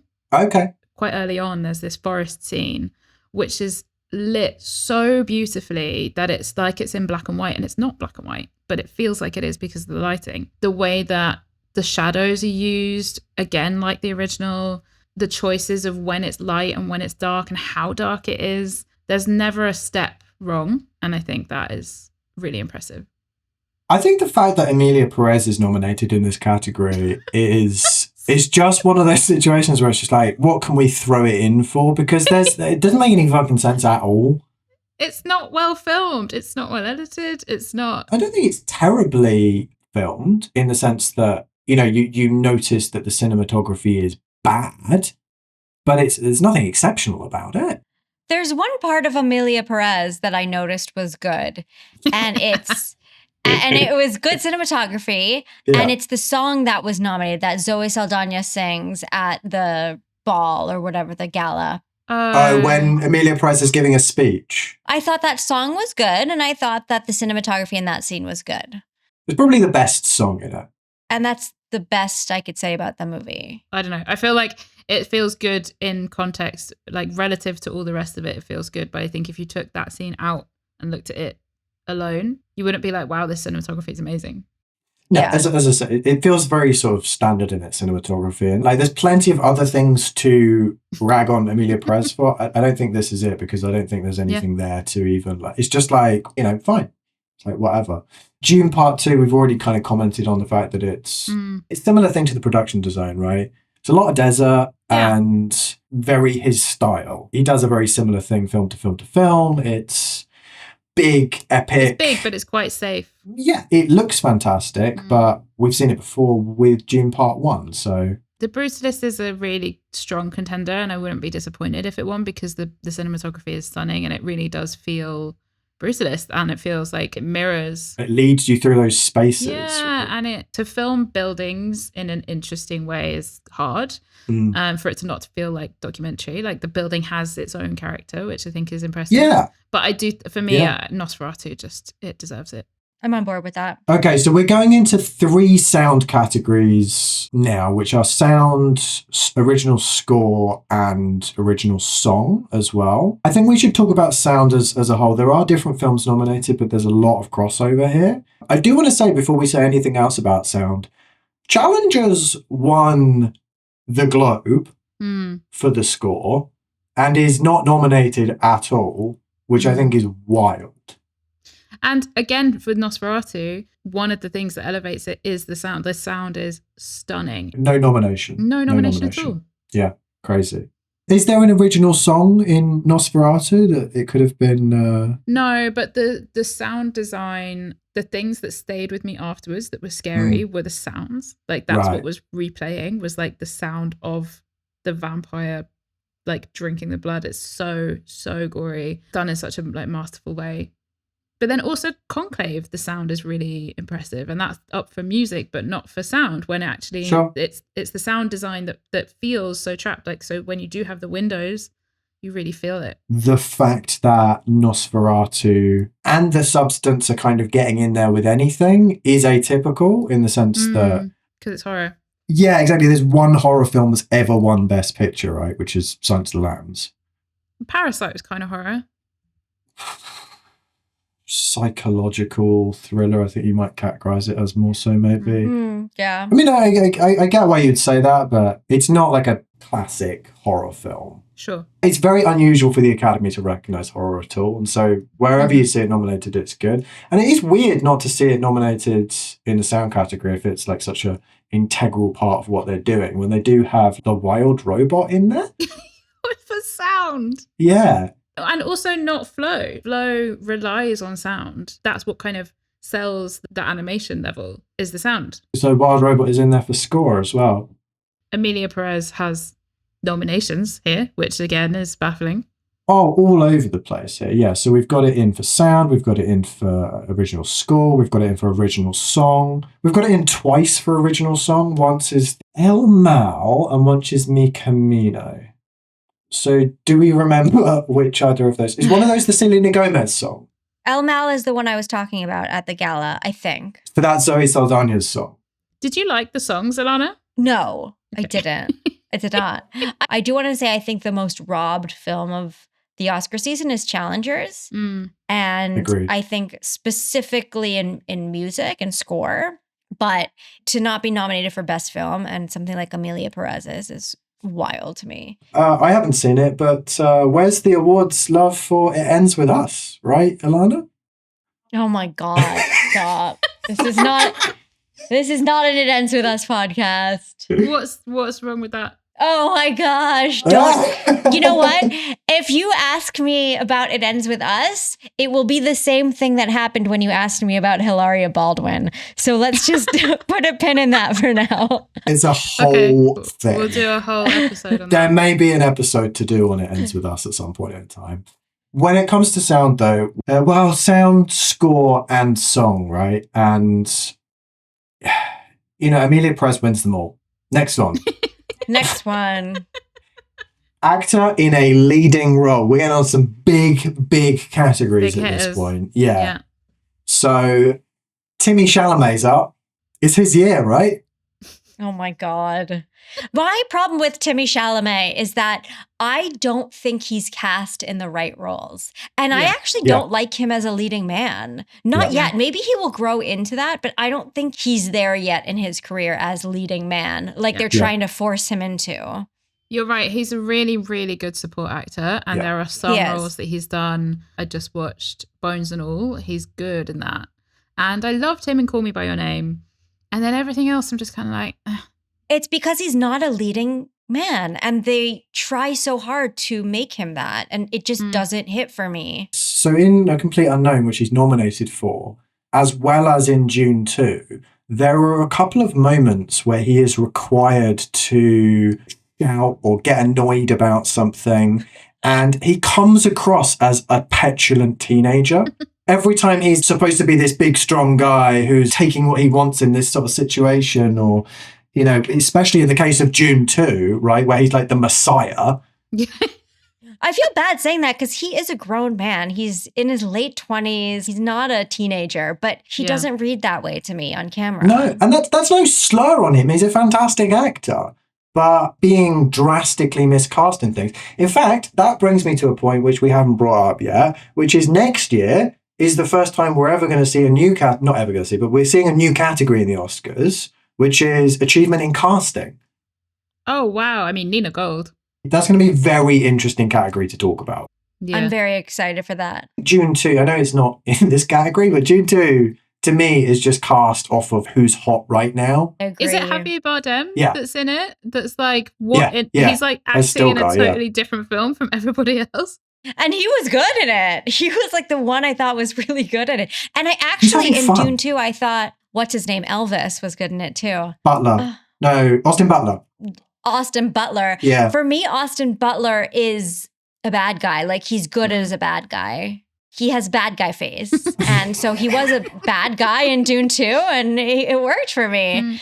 I think Dune 2, Timothée Chalamet was not it, and Zendaya was not it in that role. He's nominated for Complete Unknown, but for us it was similar problems, I think. Yeah, we did touch on Colman Domingo a little bit earlier, but do you want to sing his praises once Colman again? Domingo, 100%. It's Colman Domingo. Yeah, the range, the nuance, the commitment to not only the role but the purpose of the film. There are scenes in it that I don't want to spoil, completely heartbreaking, that were improvised. You can tell even from the trailer how good he is.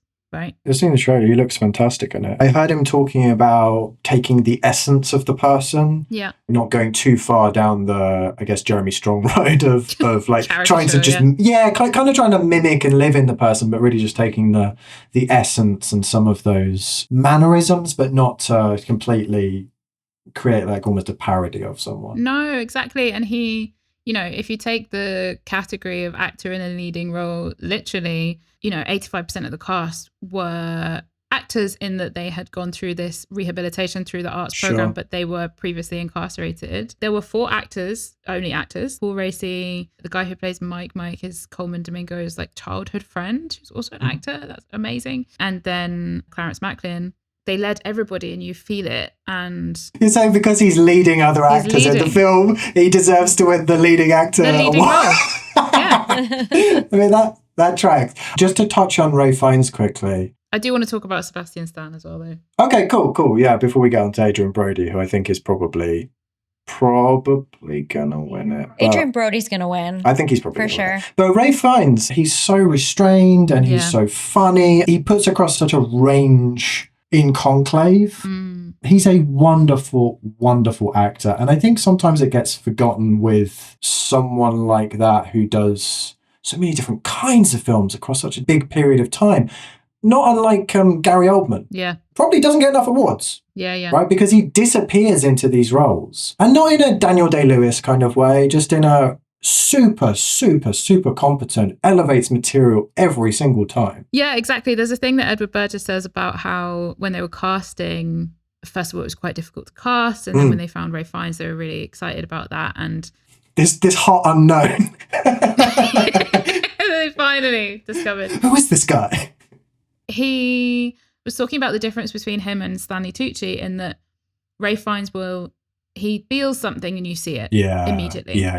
And so they'd be filming the scenes, they'd be getting the shots on him and then they'd be going on Stanley Tucci. They would do a couple of takes and he was watching the performance, go over and give Stanley Tucci a note, what he's thinking is this. And Stanley Tucci would be like, yeah, no, I thought I did that, but sure, we can go again. And they would do it again and it would be the same. And he was kind of like, okay, we need to move on. And then when they got to the edit and he watched it, it was all there because Stanley Tucci, the director describes it as he trusts that all he has to do is think it and you will feel it. And I thought that was so interesting, the difference between them. Yeah, I love Rafe in this. Sebastian Stan, quickly, Hannah, what did you think of him in The Apprentice? He's very, very good. Yeah? He's very It's good. hard to tell from the trailers and stuff. No, that doesn't do it justice. No. Would you say he's the greatest actor that's ever lived? Never been a better actor. He's made acting great again, basically, yeah.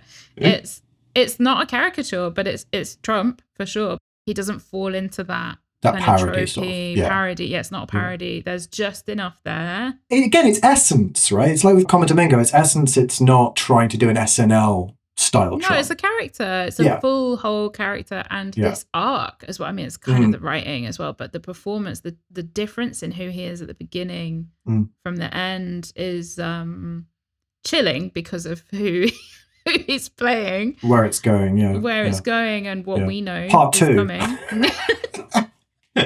The Apprentice Part 2, The Master. Yeah, I don't think he'll get it, but I think it's a really good performance. It's a tough year in this category. Yeah, you think Adrian Brody will get it? I do. It's really early on, but when he greets his cousin and his cousin tells him that his wife, again, spoiler, his wife's still alive. Yeah. He's just absolutely devastating. I don't know. For me, I felt like I could really see him acting. Oh, I didn't feel that at all. I felt the complete opposite.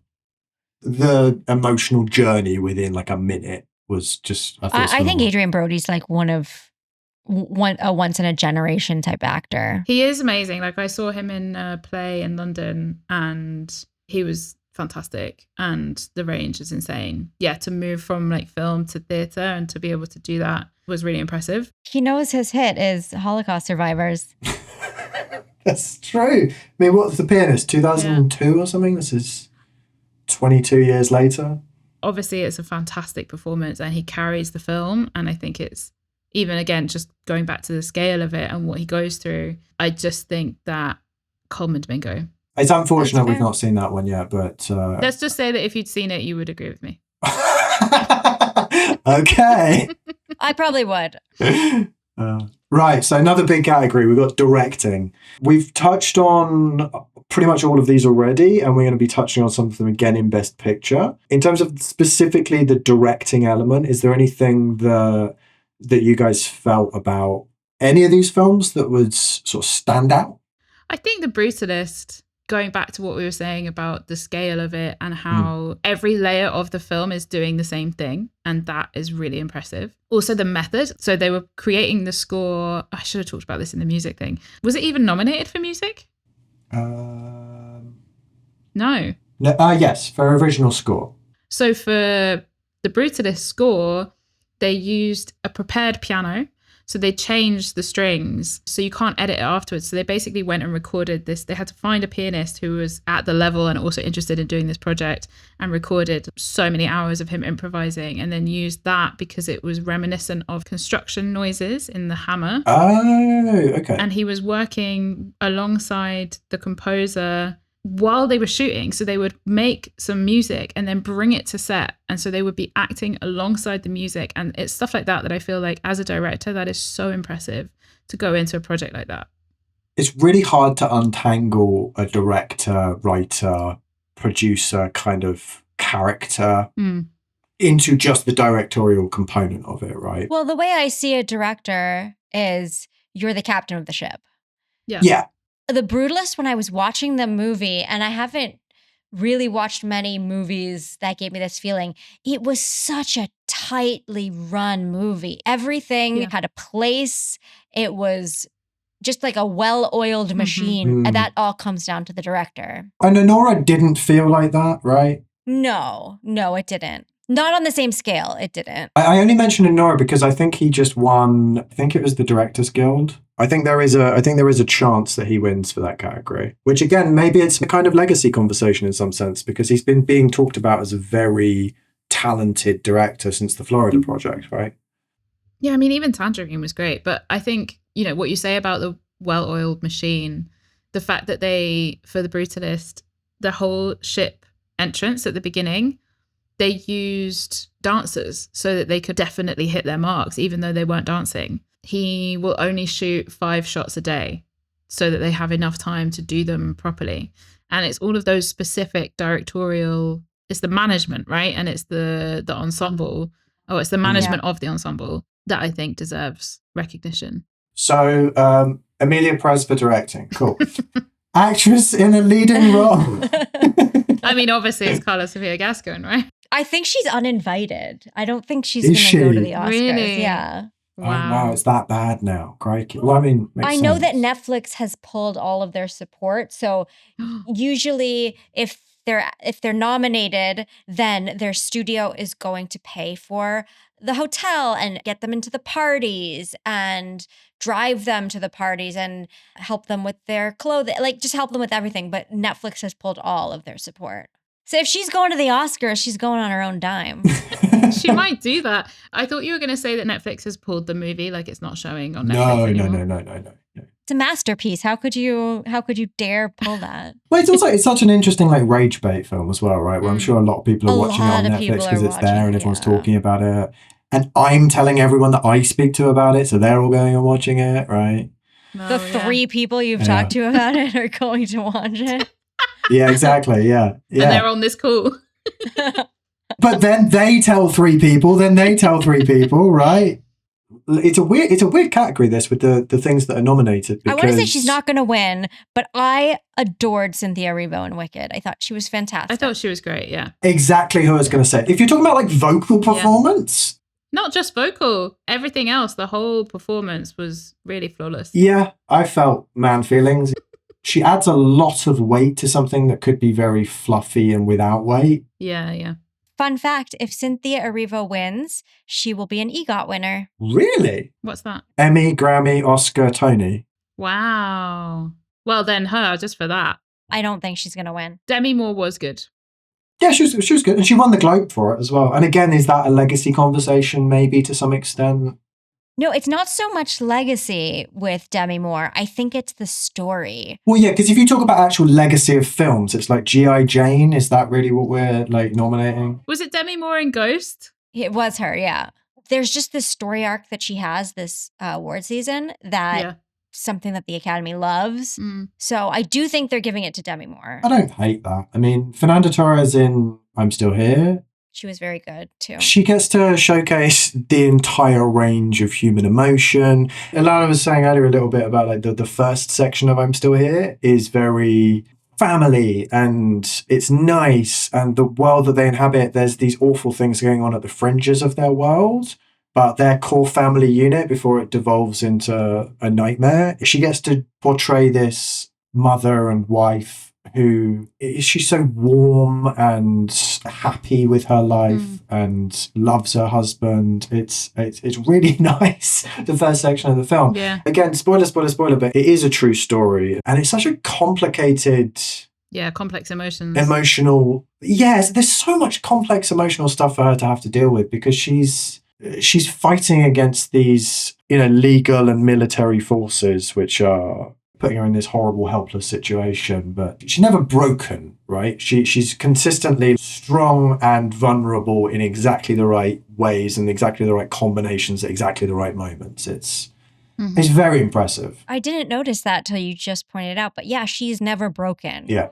In a way that I think a lot of other characters in other movies would have been broken many times in that movie along the way. Even the way that she talks to her children about what's going on, she's never willing to show any kind of defeat to them or any kind of, not exactly weakness, but to let them feel those feelings that she's keeping away from them, right? It's very impressive. She won't win because it's not the kind of film or performance that is going to win, unfortunately, but it's definitely superior to what Demi Moore was doing in The Substance. But that's not to say that that she wasn't great in The Substance. I did like her in The Substance. I think she's good in The Substance, but I don't think The Substance has enough substance. You've had that one in the chamber, haven't you? No, it just came to me. You heard it arriving. Okay.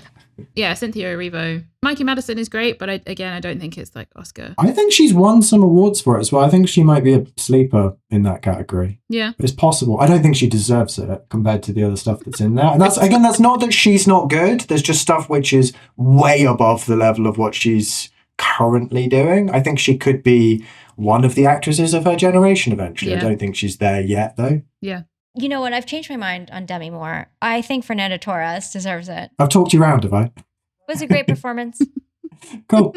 So, last category and biggest category, Best Picture. I want to start this by saying that to have this a real good list, I would take A Complete Unknown off and take Emilia Perez off and put Sing Sing and Challengers in their place. And I would also take off June Part 2 and put Nosferatu. Yes, thank you. That's fair. Yeah, not. What was your issue with June Part 2, Hannah? Did you just find it boring, or? I wasn't that engaged with it, and I also felt like, at a time where people around the world are getting bombed, it felt really insensitively glorifying that.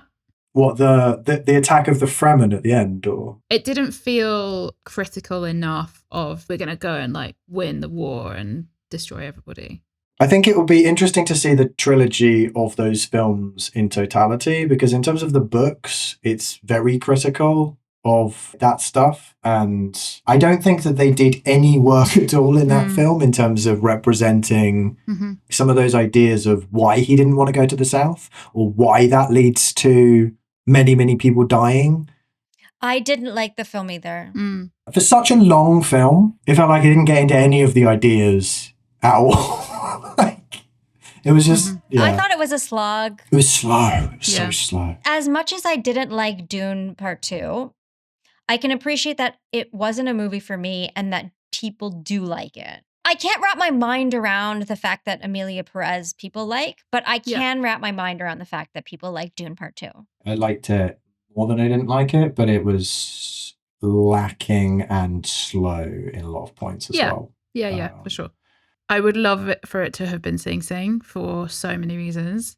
But I think The Brutalist ticks so many of the boxes that a Best Picture should have. Yeah, it's a classic Hollywood Best Picture kind of film, right? Yeah. I think it's going to be The Brutalist. And I think if there is any sort of, not upset, but if there's any sort of sway from that, they might give it to Nickel Boys. Which is also, you know, from what you've said about it, it sounds like it would be deserving of that as well. Yeah.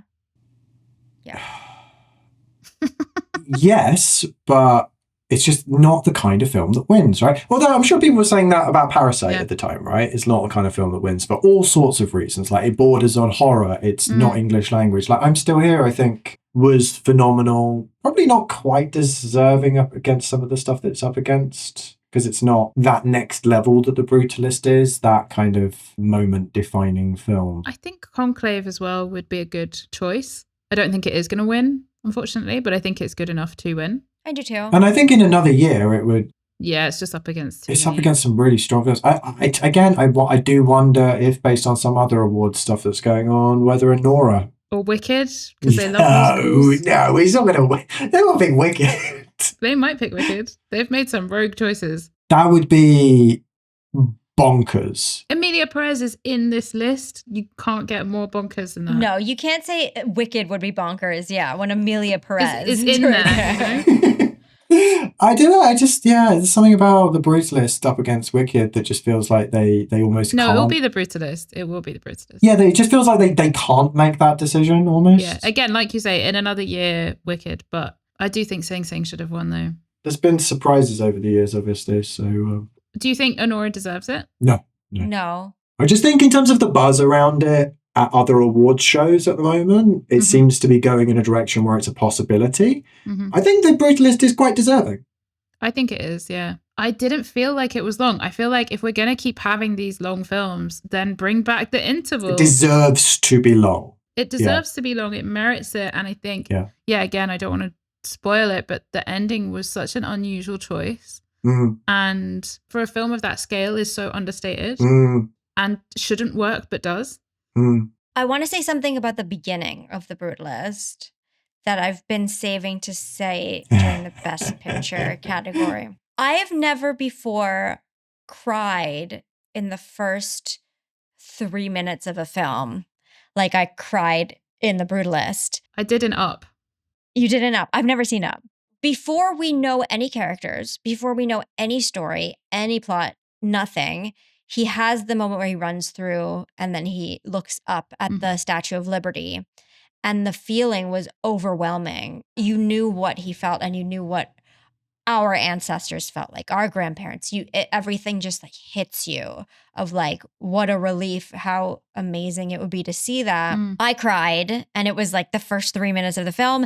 And I'd never done that in a film before knowing anything about it. Wow. It's so interesting because I guess it just has a completely different impact as an American. Totally. Yeah, probably. Yeah. It was amazing to see that and to be like, oh, that's what they're seeing, but it doesn't have the same... It's not Big Ben, right? It's no Big Ben. Yeah, I guess as someone whose grandparents left Europe and came to America, Canada, South America, the New World. North America. And the New World. It meant a lot. For sure. Seeing that, I feel the weight of that and the joy of that. Yeah. No, it was really powerful. And even the way that it was shot, to have it sideways was such an interesting choice. Yeah. And it's one of those shots that you can imagine it being in a compilation of great cinema shots in the future, right? Yeah, because the scale of that whole choreography and getting out, and the fact that they only had a day to do it, and then you feel that energy. Yeah, as Ilana says, it bottles some kind of magic, right? Mm-hmm. It's a very, very impressive film. And it's so strange to have such an impressive and thoughtful film in all of these different categories, in terms of the acting, in terms of the sound design, in terms of the cinematography with The Brutalist, up against an Emilia Perez, which is so thoughtless, so like obviously thoughtless. We've seen interviews that are so naked in the thought process. They tell us exactly what they were thinking, and what they were thinking was terrible. It was bad. Yeah, it was. What was it that he said? I think we talked about it on the Emilia Perez episodes. Oh, about Spanish.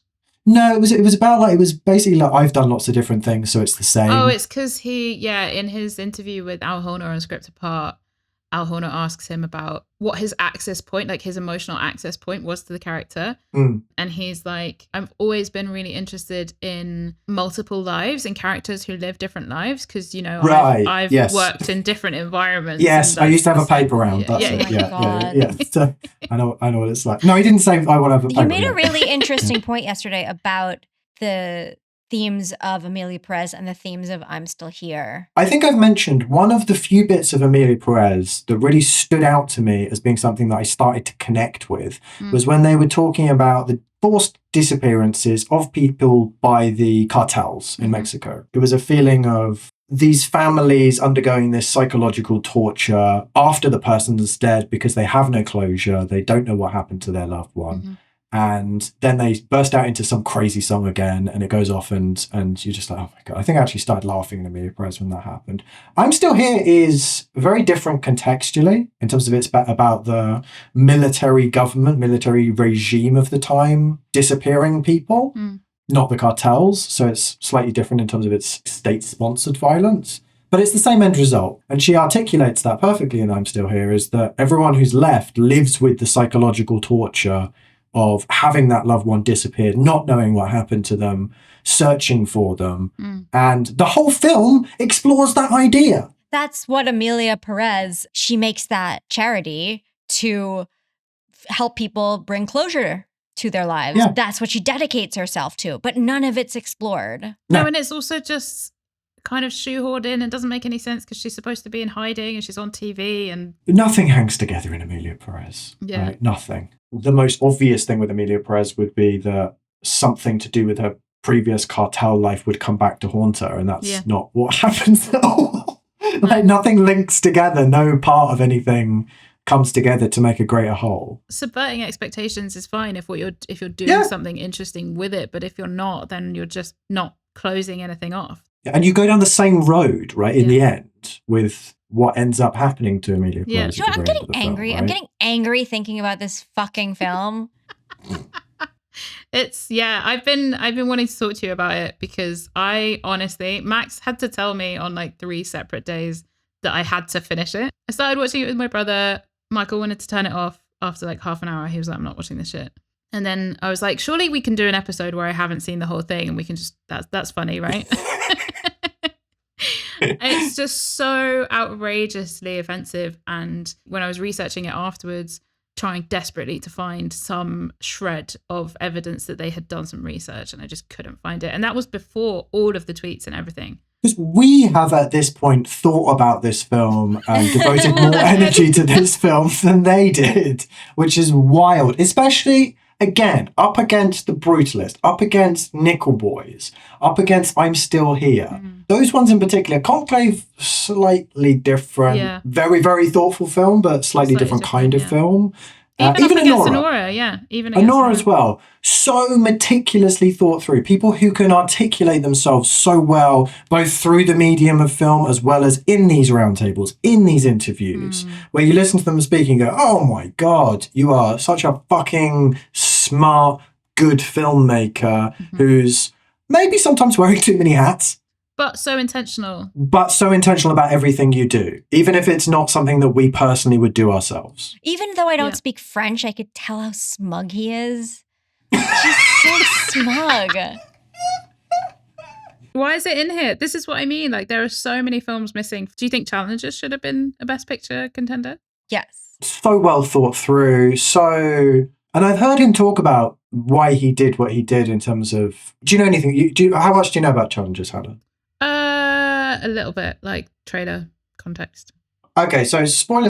No, I don't want spoilers. Don't give I us want to watch it. No, don't I want to watch spoil it. Okay, it's about tennis. It's not about tennis. That's all I'm going to say, and that's apparent from the first minute No, of the film. I knew that right? it was. Yeah, I knew that. Yeah, it's so thoughtful and well constructed, from the sound to the music and the sound. Even that's a tight director. Another really tight director. I mean, another one that's missing from here is Queer. I don't know if it would have won Best Picture, but it's definitely a contender in the scale of it. It does some really interesting things that I haven't seen before, and it doesn't always pull them off, but it tries at least, and it's beautiful. It has a big question, and it looks at that question. There's a thread that's followed. Ilana, you've touched on this already. There always feels like there is a bit of box checking going on when it comes to Best Picture. We've got a biopic in there. We've got a big blockbuster in there. We've got this year's two musicals, but you often have a musical if there's a musical that year. You often have, something which is something about the Holocaust. There's the Holocaust, yeah. Exactly. We're checking off all the boxes, right? In terms of like stuff that would go into this category. And maybe there's just certain films that they thought that they had stuff in there that it was one or the other. Yeah, I'm not sure what Queer would have been similar to, though. I want to ask both of you something. Do you think Emilia Perez asks a question? And if so, what question do you think it asks? Why? What if you could make a film? That's it. That's it. I don't want to talk about Emilia Perez anymore. I feel like I'm they've got done with it. Can I say one more thing about? Can I say one more thing about Emilia Perez before we Last thing. Do you think Emilia Perez gives cartel leaders an idea that they could get a sex change and get away scot-free from the cartel? I never thought of it as an instruction manual before. If there are cartel members watching it and that's what they take away from it, then that's an interesting premise. That would be an interesting film. Yeah, like a cartel boss watches Emilia Perez. Like a meta-level film. Rings up Jacques Audiard. Yeah. Yeah, Jacques Audiard is Zoe Saldana in the real life version. And it's like a Being John Malkovich thing where it's like a meta-level film. Being Carla Sophia Gascon. Oh, yeah. Yeah. Carla.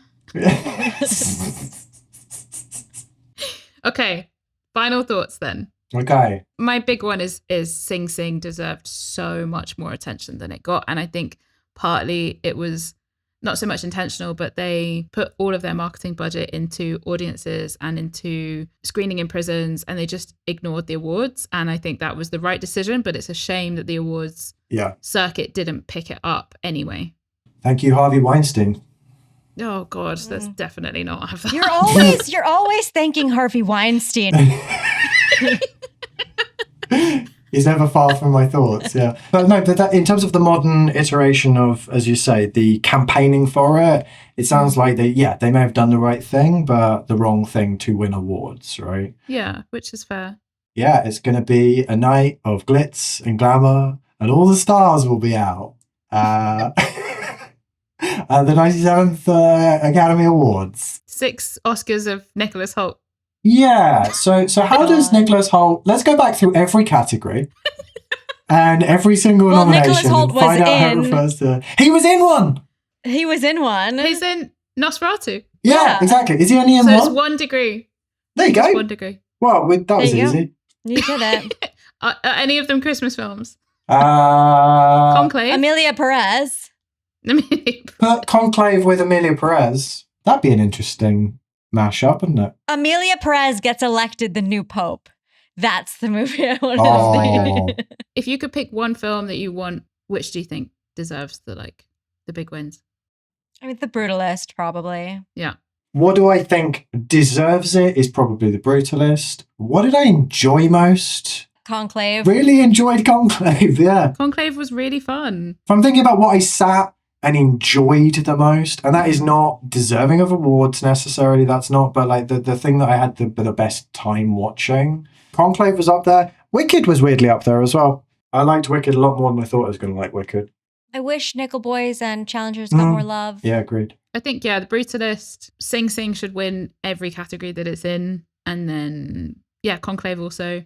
Thank you for having me. Thank you for coming, and enjoy watching the ceremony. And then I look forward to hearing all about it because I'm not going to watch it.